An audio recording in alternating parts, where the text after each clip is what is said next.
আলাইকুম। ওয়ালাইকুম আসসালাম। কেমন আছেন? হ্যাঁ, ভালো আছি। তুমি কেমন আছো? আলহামদুলিল্লাহ ভালোই। ভালো আছো না? হুম, আচ্ছা, তুমি কার সঙ্গে আছো? আছি হৃদয়ের সাথে। ওই মাদার চোরের সঙ্গে। ওই মাদার চোর তো এতই হারামজাদা। ওই শুয়োরের বাচ্চা, ওদের লটির বাচ্চা। ওই হুম, শালা চোদে বেটা নাগিল লিচা, এতই নাগিল লিচা। হুম, ওই হারামজাদার আমি সামনে পাইলে একটা এমন একটা চটকানে মারবো, হুম। শালা মাদার চোদ। শুনতেছে ভাই? শোনো, তবে কি আছে? ওই মাদার চোদ ওই জায়গায় আছে নাকি? ও হ্যাঁ, আমার কথা সব শুনতেছে।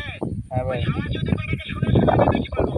শুয়োরের বাচ্চা, শুয়োরের বাচ্চাকে আমি একটা এমন একটা চটকানে মারবো, শালা শুয়োরের বাচ্চা, লটির বাচ্চা। আপনি আর মারবো ভাই। তাই নাকি? হুম, ওই শুয়োরের বাচ্চা আমাকে মারতে চায়? হুম। শুয়োরের বাচ্চাকে আমি দেখা সাক্ষাৎ হলে পারে শুয়োরের বাচ্চাকে আমি এমন চটকায় মারবো, মাদার চোদ। আমি তো